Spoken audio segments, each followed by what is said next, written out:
avant que je puisse me lancer avec le sacerdoce royal. Ne pensez même pas que le temps du sacerdoce royal, c'était le temps de ma formation. Non. Ma formation, je l'avais déjà consommée. Et pour moi, je vivais seulement dans la facilité. Dans la facilité. Et jusqu'aujourd'hui, je peux le témoigner. Et c'était quelque chose de facile parce que Dieu était à la direction lui-même. Lui, j'ai été utilisé comme un vase. Et jusqu'aujourd'hui, je crois que je suis clair sur ce point-là. Le poids, les difficultés, oui, en tant qu'homme, on peut avoir ce qu'on appelle les combats, tout ça. Mais vous devez savoir que la Bible nous souligne, la Bible parle clairement. Nous ne combattons pas en cherchant la victoire, mais nous combattons dans la victoire. L'Église elle-même, il faut savoir, il faut connaître bien l'Église. Ou la vision, parlons de la vision parce que tout le monde veut parler de la vision. La vision, la propriété de la vision, il s'appelle Christ. C'est lui-même le corps. Si vous voulez supporter ou porter Christ en réalité, est-ce que vous portez Christ? Il pèse énormément. Mais vous devez savoir qu'il commence par nous porter afin que nous le portions. C'est-à-dire le poids que nous pouvons peut-être sentir, lui il le sent déjà. Et je crois que c'est ce que vous devez savoir. Ça a été vraiment facile. Et comme toujours, j'ai utilisé ce slogan-là, je disais que moi je vis dans la facilité. Car mon Père, il prend tout en charge. Merci.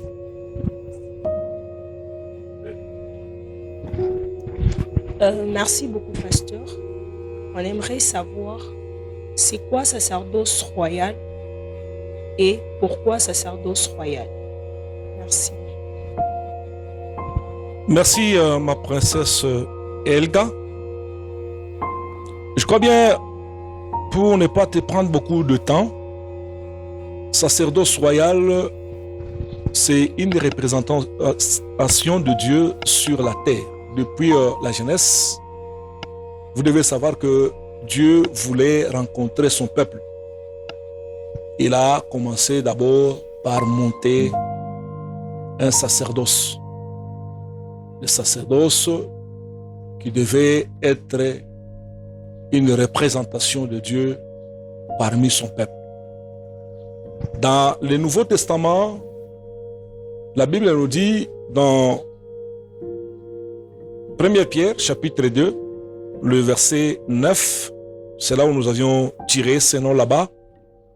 La Bible dit, dans ma version ici, mais vous, vous êtes une race élie, une communauté de rois prêtres,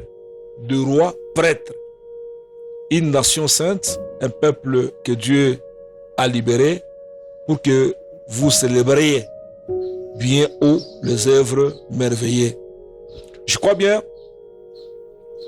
c'est là où nous avions tiré cette pensée-là, sacerdoce royal.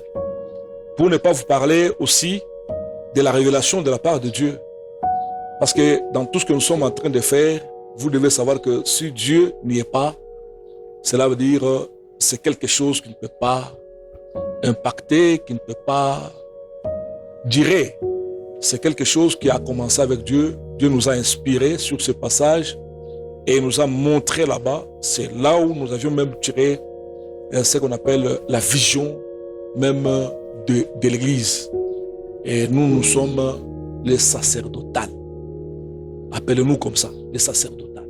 C'est biblique. Merci. Merci beaucoup, pasteur, pour votre réponse. Alors, on aimerait aussi savoir c'est quoi la vision du sacerdoce royal. Parlez-nous un peu, qu'on sache c'est quoi la vision et pourquoi cette vision. Merci. Merci, ma princesse.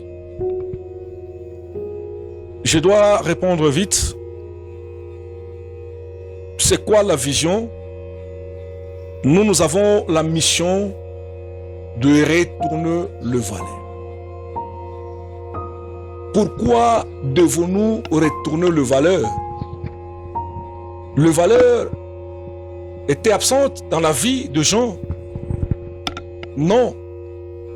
Le voleur, la Bible dit, le voleur vient pour détruire, pour égorger et pour dérober. Vous devez savoir que le diable, il travaille plus dans la vie d'une personne ignorante. Et par là, la Bible encore dit, un prince qui n'est pas mature, qui est encore enfant, il est considéré comme un esclave. Il n'est pas différent d'un esclave. Pour savoir, la vision de l'Église, Dieu nous a donné cette vision, c'est pour travailler afin de retourner, renforcer les valeurs que nous possédons. C'est comme aujourd'hui par les noms simples sacerdoce, ça vous étonne. Mais c'est biblique, nous sommes tous des sacerdotales. Il n'y a plus les liens saints, très saints par vie, non. Ces rideaux-là ont été enlevés et Jésus nous a donné tous le passage de voir partout. Et même aujourd'hui, vous allez remarquer, il y a de ces personnes-là qui se comportent comme si ils sont dans l'Ancien Testament. Ils ne savent où par où aller, ils ne savent pas leur identité. Ils continuent aussi à être dépouillés par le diable. Parce que si tu ne connais pas la valeur de la chose que tu portes, automatiquement, le diable peut se servir de ça et tu seras esclave du diable. Et c'est pourquoi la vision sacerdoce royale, nous avons la mission de restituer, c'est-à-dire la restauration de valeur pour le peuple de Dieu. C'est ça même la vision principale de cette église, ou la vision principale de tous les sacerdotales, le prince ainsi que les princesses. Merci beaucoup, pasteur, pour des réponses satisfaisantes. Et j'aimerais savoir, c'est quoi même les valeurs? Et pourquoi prince et princesse? Merci. Merci encore une fois, ma princesse. Quelles sont les valeurs que nous avons? Je crois bien, je vais vous expliquer quelque chose. Nous, chez nous, nous n'avions pas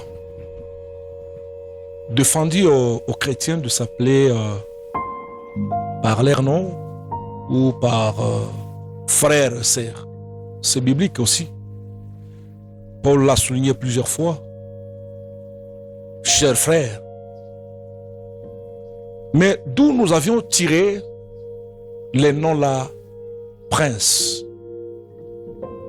Sachez ceci, la Bible est en train de nous dire que Jésus, il est le Seigneur des seigneurs, le roi des rois,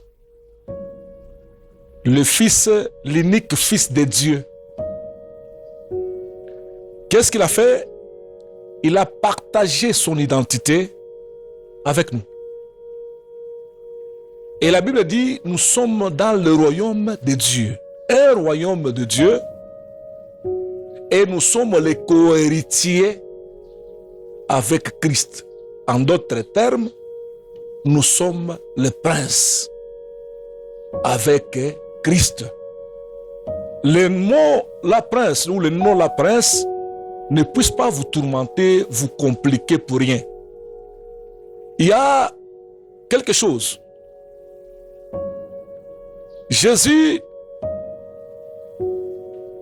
n'était pas un étranger.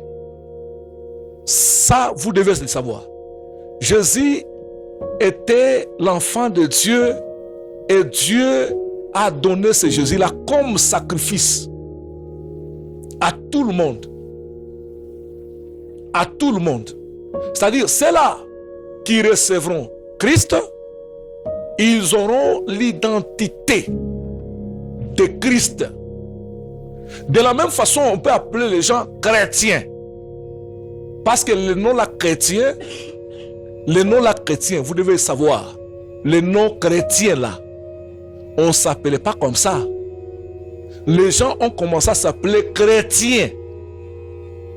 C'est à partir de disciples. C'est à partir des disciples. Et les gens qui appelaient les chrétiens, ce sont les païens qui nommaient ceux-là qui suivaient Christ comme les chrétiens. Et ce nom-là est resté, nous sommes chrétiens.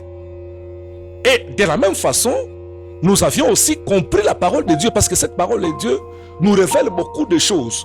J'ai aimé une fois quelqu'un qui se tape la poitrine pour dire que son père spirituel, c'est celui-là qui avait commencé ces slogans dans l'église de réveil, Alléluia, et nous avions répondu Amen. Voilà, je ne sais pas si vous aviez déjà aussi écouté ça, les mots là, Alléluia, et les gens répondent Amen. Depuis le début, c'est long. Leur façon de voir, c'est leur père spirituel qui avait amené ça ici au Congo. Mais c'est resté dans toutes les églises. Mais aujourd'hui, ce n'est pas ma façon aussi d'imposer le nom, la prince, ou de commencer à surnommer les gens prince. Non. Mais la parole de Dieu nous parle clairement que nous sommes une race royale. En étant une race royale, nous devons être appelés comment? Choisissons un nom qui peut aussi nous motiver parce que nous sommes les enfants de Dieu. Et par cette connaissance-là, j'ai dit non, comme nous avons une église sacerdoce royale. Pourquoi pas ne pas aussi commencer à s'appeler prince et princesse? Vous nous aviez demandé de citer certaines valeurs.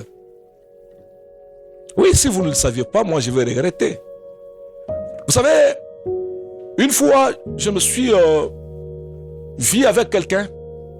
Ce n'est pas un chrétien, c'est un païen. Ce païen-là, il était debout, il demandait aux militaires qui étaient là de fraîchir devant lui.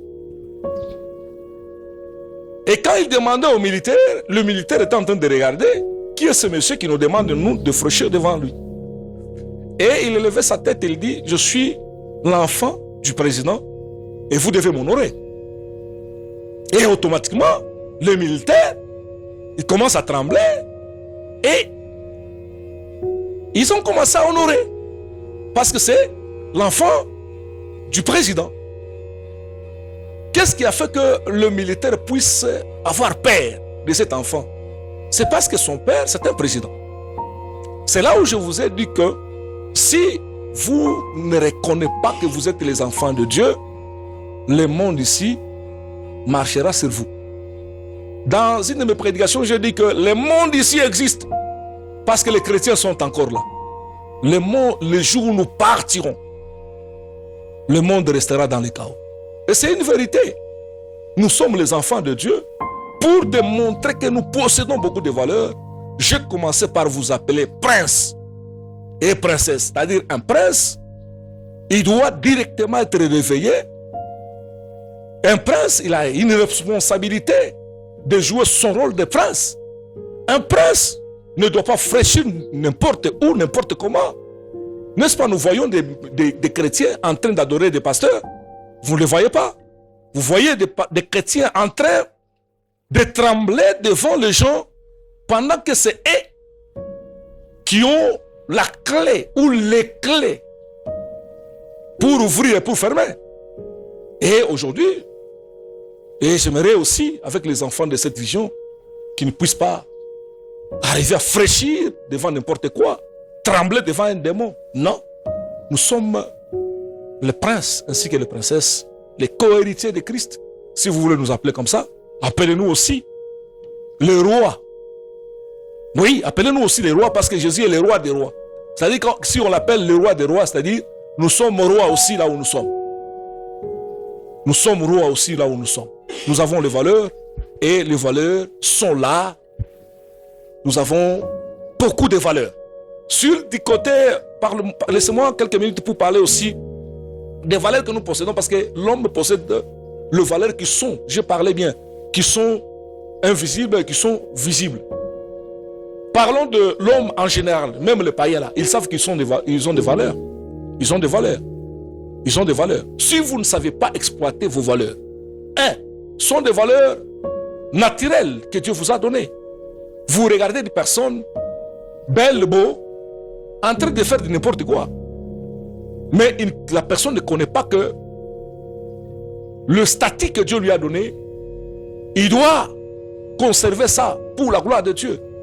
Si on n'avait pas de valeur, le Saint-Esprit n'allait pas habiter en nous. Parce que le Saint-Esprit, il nous a choisis comme maison. Il a dit, vous êtes les temples du Saint-Esprit. Et la Bible est allée plus loin. Celui qui détruit son corps, Dieu aussi le détruira. C'est-à-dire les corps que vous voyez là. Il n'y a plus beaucoup de valeur. C'est pourquoi je vous ai donné le temps de venir nous écouter parce qu'ici, nous ne saurons pas parler tout devant la caméra. Nous avons un temps limité.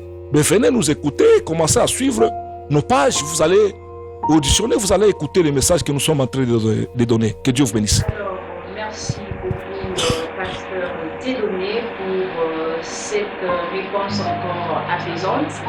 Je vais devoir continuer avec cette série de questions, mais cette fois-ci, nous aimerions bien savoir l'impact que le sacerdoce royal a amené dans la vie de ses fidèles, mais encore aussi dans l'environnement, et aussi pour ne pas essayer un peu de carter aussi le premier miracle que le sacerdoce ou cette vision a pu produire. Nous en avons vraiment besoin. Merci encore une fois, cher journaliste. Laissez-moi aussi vous appeler prince et princesse, parce que vous êtes déjà chrétien. Je crois bien, vous voulez savoir l'impact que l'église sacerdoce royale a amené dans ces quartiers ou en général partout, parce que nous sommes sur les médias aussi. C'est trop grand. Moi, je peux témoigner. Il y a des personnes que j'ai rencontrées et plusieurs fois aussi j'ai été reçu dans des bureaux. Les gens appréciaient beaucoup juste les noms sacerdoce, parce que les noms sacerdoce, ça a vraiment suscité beaucoup de polémiques, de curiosité aussi, dans les bons sens. Et Dieu a fait que l'église, juste les logos, les sacerdoces là, ça nous a amené plusieurs personnes autour de nous. Et la parole de Dieu a été annoncée avec puissance.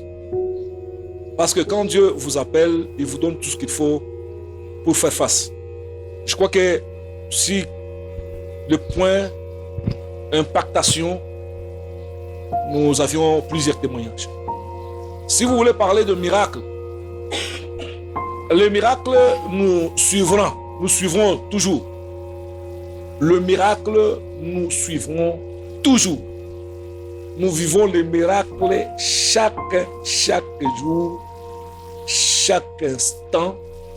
Et sachez que nous ne sommes pas une église qui doit faire passer les gens. Non, c'est bien de témoigner, mais pas de cette façon-là. Les témoigner devant les caméras pour dire que moi, Dieu de cette église, le Dieu de mon père a fait ceci ou cela. Non, ici chez nous c'est interdit. Ici chez nous c'est interdit. Mais nous vivons les miracles chaque jour. Et les miracles palpables, lisibles, visibles, c'est la construction de la salle sacerdoce royale. C'est un grand miracle. Vous voulez chercher le miracle que vous ne voyez pas avec vos yeux. Regardez le grand miracle que Dieu a opéré ici. La construction de notre salle. Qui pouvait croire, même moi-même, quand Dieu m'avait dit de commencer, de poser la première pierre, j'insistais, je résistais. Il insistait, j'ai résisté. Mais comme j'étais toujours obéissant, on a posé la première pierre. Mais regardez, nous en sommes. C'est les grands miracles que vous devez peut-être en parler. Au lieu de chercher de voir les aveugles, les boités, regardez ce que Dieu a fait, c'est un grand miracle pour nous. Et c'est un témoignage, même dans ce quartier ici. C'est un grand témoignage quand les gens passent, ils témoignent, ils ne cessent de témoigner sur le grand miracle que Dieu a opéré devant la vie de tout le monde. Merci beaucoup, cher pasteur. Je suis vraiment satisfait aujourd'hui parce que je suis en train de passer un très bon moment avec vous. Et bien voilà, vous avez parlé de la construction, qui est un miracle visible que tout le monde voit et témoigne. Alors, nous aimerions un peu savoir, permettez que j'entre même en soi, il nous permettre où le monde peut poser une question. Anasema pas kapa mulianza construction. Si je ne me trompe pas, c'était au mois de mai. Leo tuko mu mois d'octobre, bientôt novembre. Mais musha kufika pale musha kufika, mutoneshe secret ni nini? Kuko muntu leko na miparene, peut-être musha kuchangana, musha kufari ngumba mwa ba passer bien disait kinkurimba, iturni huyu, ou peut-être on ne sait pas comprendre. Kama tena zengine mko tana na kinyoka kimoya vile kuna mitapia kwa makuta kile. Munatonesha kwa ile secret na shie tuone ko comment tunaweza kuevoluer na shie. Donc c'était un peu ça ma question. Merci. Merci, cher pasteur. J'aimerais par ma réponse que je puisse instruire une personne, un jeune serviteur qui vient de commencer. Vous devez savoir que moi, je vais totaliser une année avec l'église sacerdoce royale, mais je ne suis pas le pasteur d'une année. Les sacerdoces royales viennent de totaliser bientôt, ou ça totalise demain, une année, mais je ne suis pas un pasteur d'une année. C'est-à-dire, j'ai eu le temps de travailler et aujourd'hui, je suis en train d'être récompensé par Dieu. Les choses de Dieu ne se font pas à la hâte. On n'impose pas à Dieu de faire ce que vous désirez. Dieu, il accomplit chaque chose selon sa volonté et à son temps. Parlez d'abord de parrain. C'est ce qui fait qu'aujourd'hui, plusieurs commencent à faire des bêtises en cherchant des parrains. Moi, quand j'ai commencé l'église, aucune fois Dieu m'a demandé, moi, d'aller chercher un parrain. Je me rappelle, quand Dieu m'appelait, il me parlait toujours de lui. Il dit, je suis le premier partenaire. Dieu me disait ça. Je suis le premier partenaire, je vais te prouver que je suis ton premier partenaire. Et comme je viens de le dire, la construction n'a pas commencé parce que je devais commencer la construction. Non. C'est Dieu lui-même qui m'a dit, commence la construction. Et aujourd'hui, comme toujours, Dieu est censé toucher qui il veut. La parole de Dieu, c'est Esther qui résistait d'aller rencontrer le roi pour la délivrance des Juifs. Mardoché dira à Esther, si aujourd'hui toi tu n'acceptes pas de le faire, Dieu, il est capable de choisir une autre personne pour glorifier son nom. C'est-à-dire, Dieu, il peut utiliser n'importe qui, n'importe quoi, pour que sa gloire soit éclatée. La première des choses, vous devez savoir que le deuxième partenaire, ce sont mes fidèles qui sont là avec moi. Vous savez, une personne, malgré qu'il n'a pas les moyens, du fait qu'il vient accepter, prier ensemble avec vous, parce que nous libérons les choses, premièrement, c'est dans le spirituel. S'il n'y a pas ceux-là qui pouvaient peut-être prier pour que Dieu fasse quelque chose, je crois pas que on pouvait constater ce qu'on vient de constater là. C'est parce qu'il y avait des intercesseurs, il y avait des personnes qui ont accepté de se lier avec moi pour prier. Et aujourd'hui, je peux les appeler les deuxièmes partenaires. Troisième partenaire, vous devez savoir que moi, je ne suis pas pasteur d'aujourd'hui. Je suis pasteur ça fait plusieurs années. J'ai aussi mes enfants qui sont sensibles aussi à ce que je suis en train de faire, qui savent que je suis un papa, un pasteur. Et ils sont là aussi pour m'aider.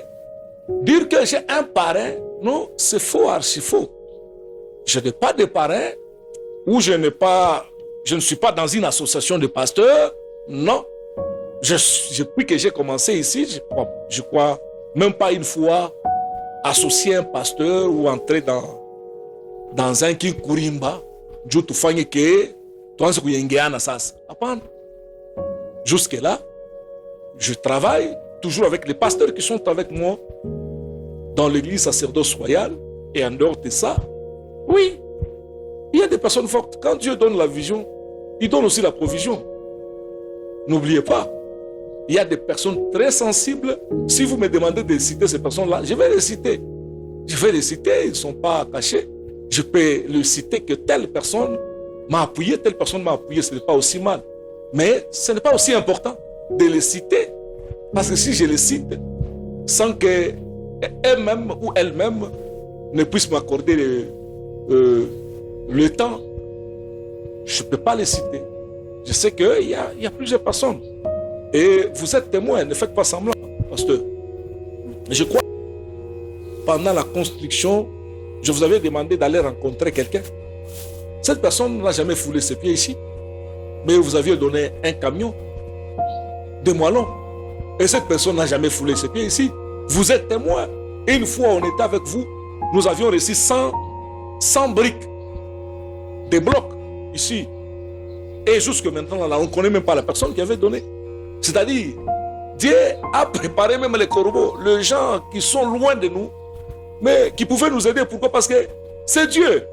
Même si ces gens-là n'existaient pas, Dieu allait susciter même des pierres pour qu'ils viennent nous aider.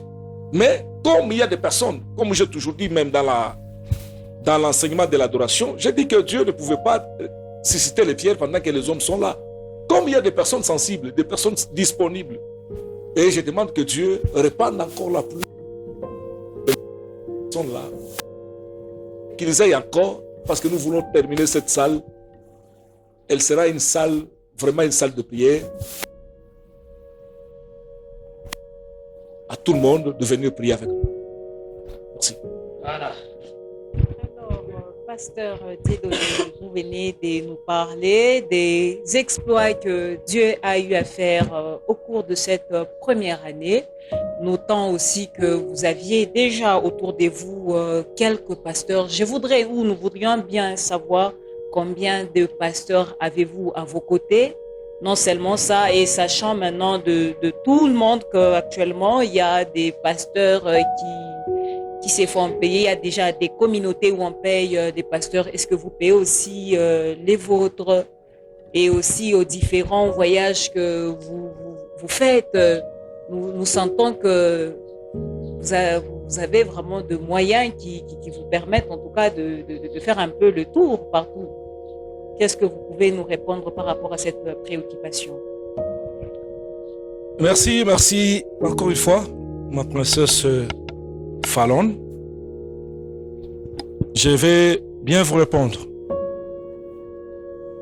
La première des choses, vous devez savoir que ce n'est pas dans la précipitation ou en voulant peut-être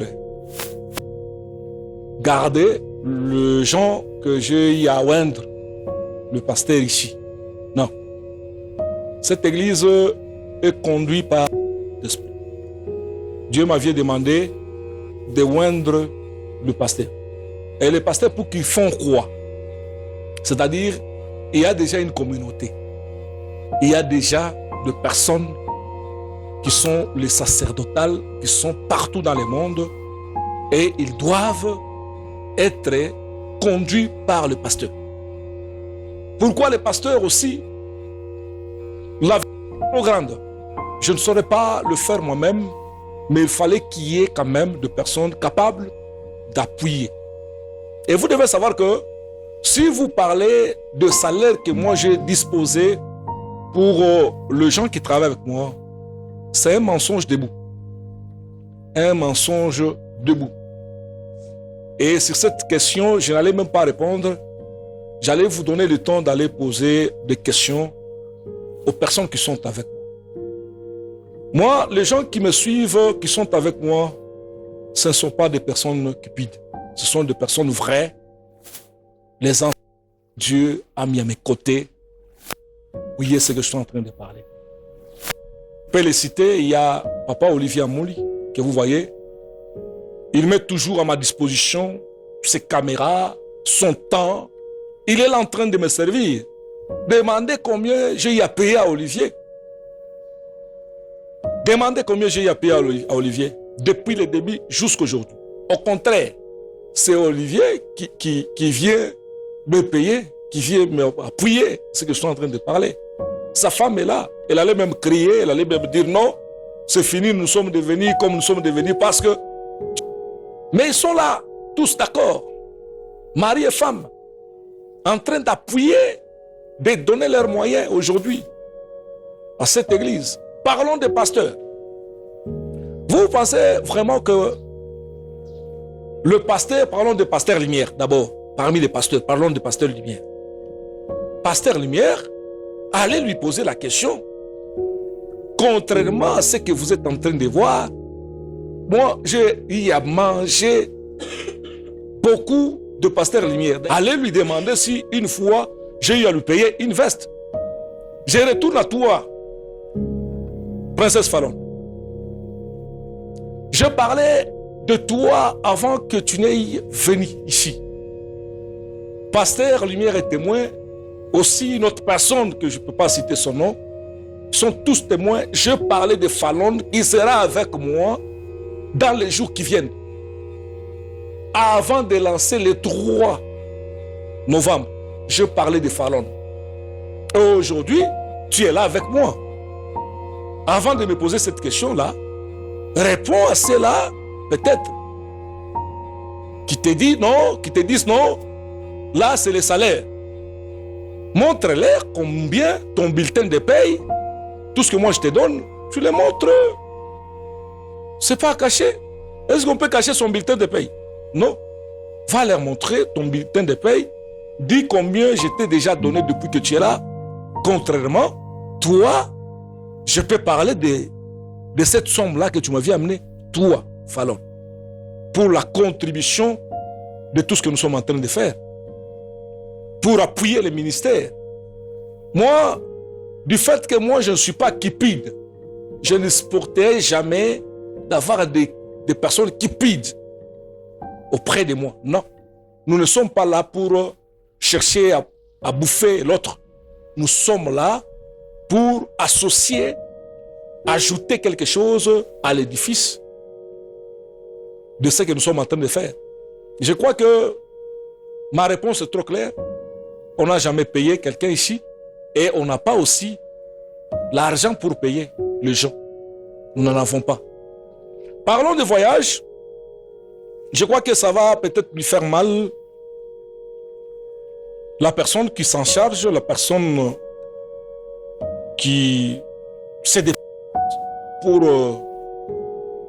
mes voyages, ce n'est pas une autre personne, elles ne sont pas deux. C'est une seule personne, c'est Cynthia Ntumba. D'ailleurs, présentement là, elle a même amené mon passeport au consulat. Elle a tout payé. Bientôt, j'aurai mon visa. À la fin de l'année, je vais partir. Et quand elle m'amène, elle me fait voyager, je ne contribue rien et personne ne contribue rien. Les logements, ma restauration, mon billet, même les quoi, les go pass, même les transports, c'est lui, c'est elle. C'est elle, il n'y a pas caché. Si on vous dit que j'ai des parrains qui me font voyager, les parrains là, je ne sais pas si ce sont des parrains, je ne sais pas de quel monde, mais c'est une personne, de la personne de Cynthia Ntumba, Maman Simba, je la salue, la fille à son père, là où elle se trouve, c'est là où se trouve son père. Moi-même, je sais, même présentement, là où elle est. Je la salue avec toute sa famille.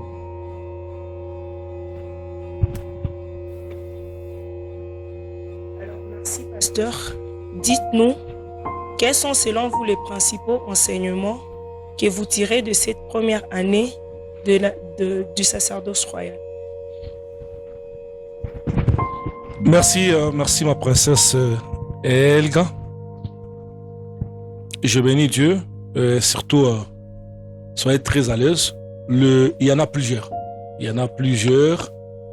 Mais j'aimerais souligner 2 ou 3. Le premier enseignement qui continue à marquer cette année, c'est aller partout. Aller partout. C'est le premier enseignement. Le deuxième enseignement qui m'a tellement marqué cette année, c'est l'enseignement que je parlais de la foi. Et l'enseignement aussi qui m'a marqué de la Pâque, ainsi que de la Pentecôte. Je crois que cette année, nous avions été à la hauteur, on a donné des enseignements. Je crois qu'avec avec tout ce qu'on a donné comme enseignement, ça a apporté quelque chose parmi les enfants de Dieu. Merci. Pasteur Dieudonné, nous avons bel et bien discuté sur votre activité ministérielle. Alors, rentrons un peu dans la vie active. Qu'est-ce que vous faites dans la vie, mis à part être pasteur? Soit vous attendez autre chose, soit vous seulement, comme d'autres personnes le font, les offrandes, soit vous êtes un homme d'affaires, soit je ne sais pas. Qu'est-ce que vous faites, mis à part les ministères que vous exercez? Merci, ma princesse Fallon. Tout ce que vous devez savoir, depuis ma jeunesse, je suis un grand bosseur. Quand je regarde Olivier derrière les caméras, je vois un enfant qui me ressemble beaucoup. Quand il se met à travailler, il travaille. Il oublie même de manger. C'est ça, moi. Moi, je suis un bosseur. Je connais au moins faire tout, sauf rien. Quand je dis je connais faire tout, sauf rien, cela veut dire tout ce que vous pouvez me présenter devant moi, je peux le faire pour gagner quelque chose. Mais sûrement, ce que vous devez savoir présentement, je suis pasteur, je suis aussi assistant d'une direction dans une entreprise. Je travaille là-bas, si vous ne le savez pas. Sintum, c'est ça le nom de l'entreprise.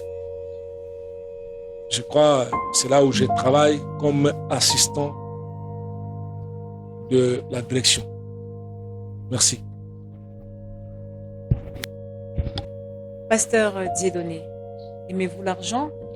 J'aimerais aussi bien savoir vos passions dans la vie active. Qu'est-ce que vous aimez le plus quand vous ne prêchez pas, vous ne voyagez pas? Qu'est-ce que vous aimez? Aimez-vous aussi la nature, promener, des choses un peu comme ça, comme tout humain, pardon.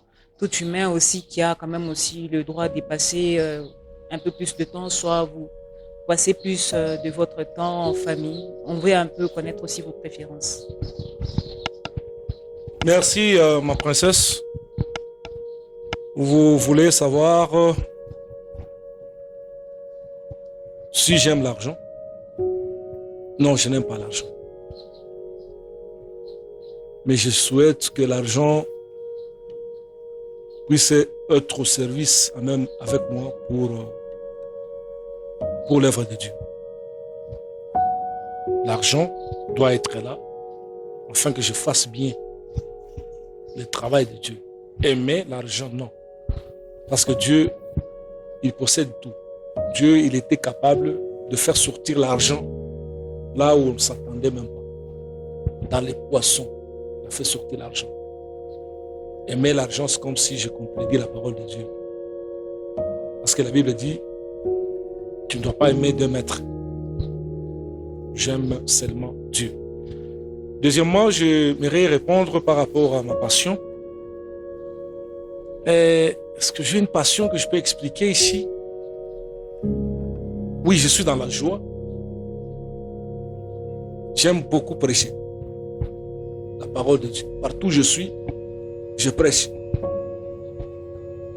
J'évite d'avoir une carence je prêche. J'ai eu à prêcher même dans un restaurant. Je commence à prêcher, je commence à parler de Dieu. Et le temps que je vais souvent passer, oui, j'aime passer beaucoup de temps avec ma femme. Beaucoup de temps.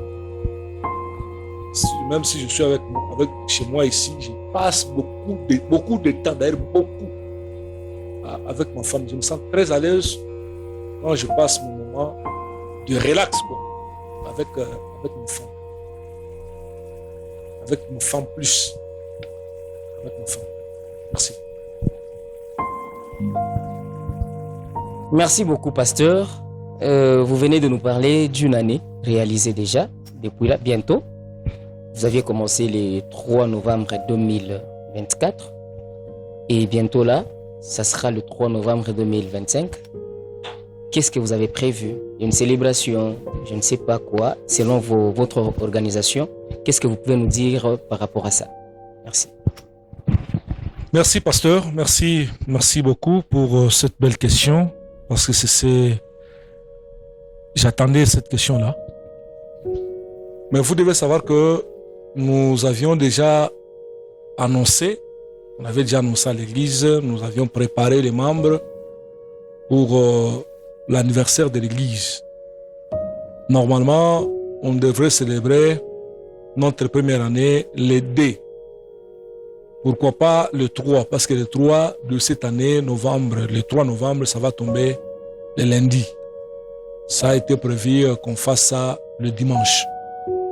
Mais du fait que les gens sont tellement curieux à vouloir peut-être voir notre salle, d'ailleurs plusieurs fois, c'était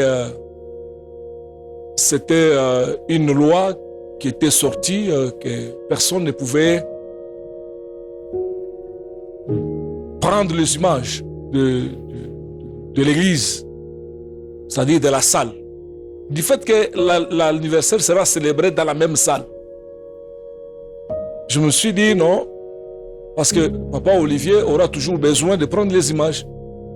J'ai dit pourquoi pas attendre qu'on termine complètement notre salle, c'est alors qu'on va célébrer. C'est alors qu'on s'est dit que on doit reporter ça. C'est-à-dire, avant la fin de l'année, nous allons revenir pour célébrer une année, parce que c'est obligatoire.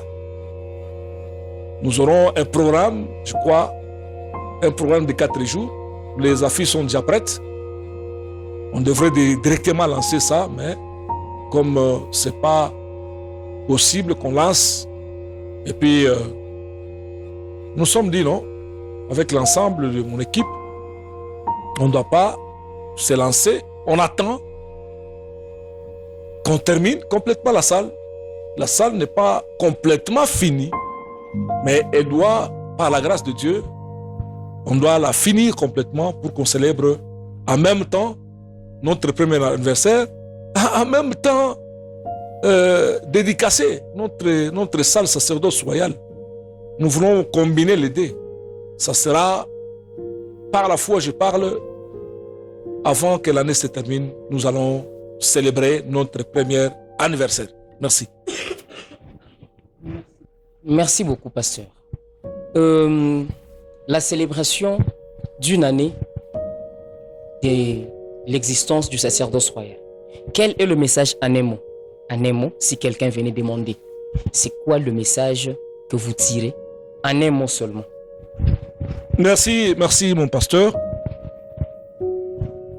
Permettez que je parle, parce que ma façon de parler, je parle comme un enseignant. J'aimerais lancer un message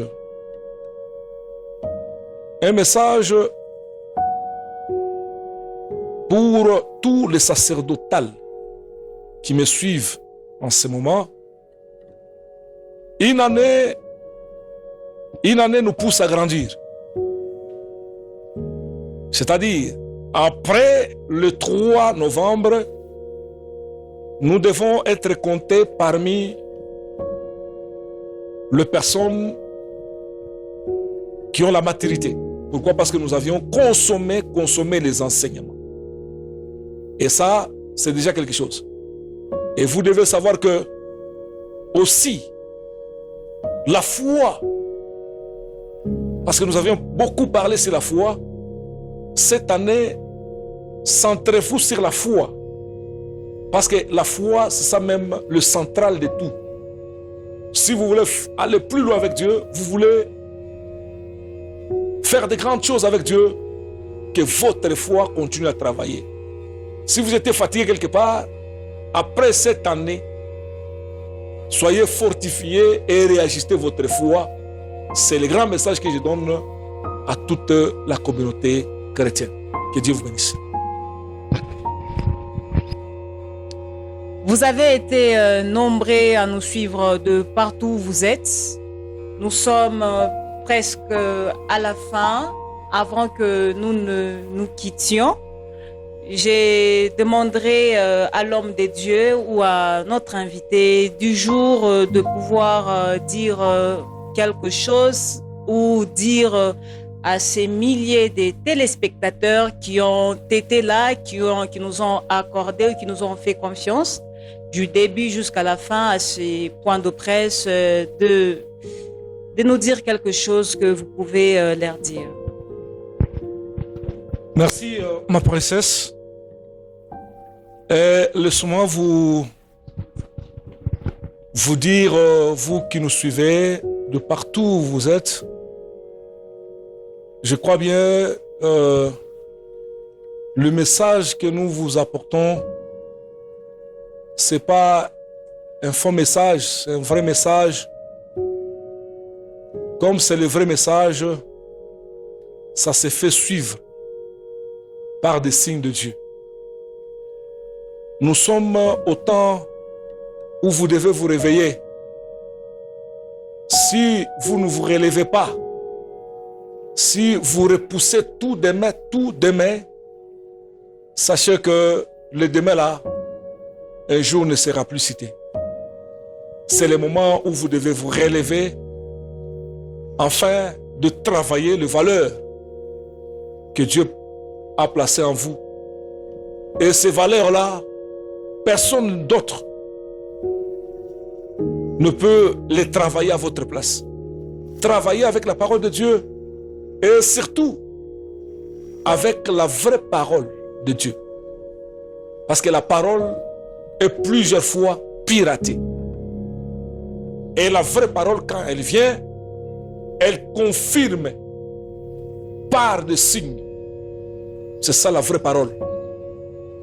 Et si vous marchez dans le désordre, si vous étiez ignorant en vous livrant vous-même, en livrant vos valeurs, cette fois-ci, prenez la décision de vous réajuster et de travailler comme Dieu vous a demandé.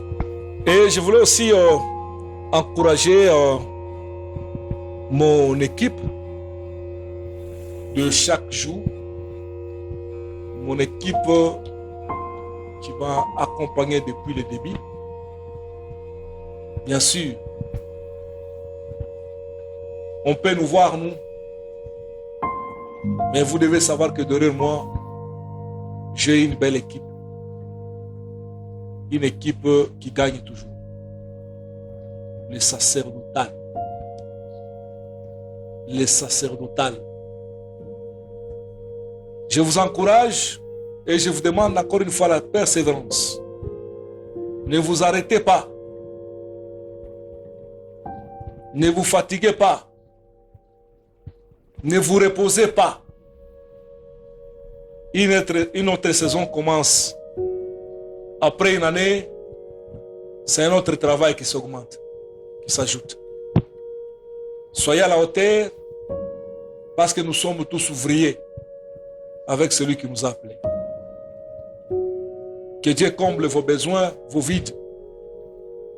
Soyez toujours capables d'accomplir le travail que Dieu vous a demandé et surtout pour cette vision. Que Dieu bénisse vos familles, que Dieu bénisse vos enfants, vos femmes, vos maris. Que Dieu bénisse vos avoirs. Que Dieu augmente encore la richesse. Parce que l'Église a deux parties, la partie spirituelle ainsi que la partie matérielle. Que Dieu bénisse. Comme annoncé tantôt, nous sommes à la fin de notre point de presse du jour. Nous remercions le pasteur Dieudonné d'avoir accepté, qui est notre Père, cette invitation et surtout du temps accordé afin de pouvoir nous enseigner et mettre quelques points sur les i, sans oublier aussi notre mère de partout où elle nous suit, maman pasteur Lily, tout ça. Et aussi l'équipe qui m'a accompagné à être devant vous sur ces plateaux, le pasteur Lumière Chola et la princesse Elga Kitenge. Le plaisir est pour nous de vous retrouver au prochain numéro. D'ici jusque-là, portez-vous bien.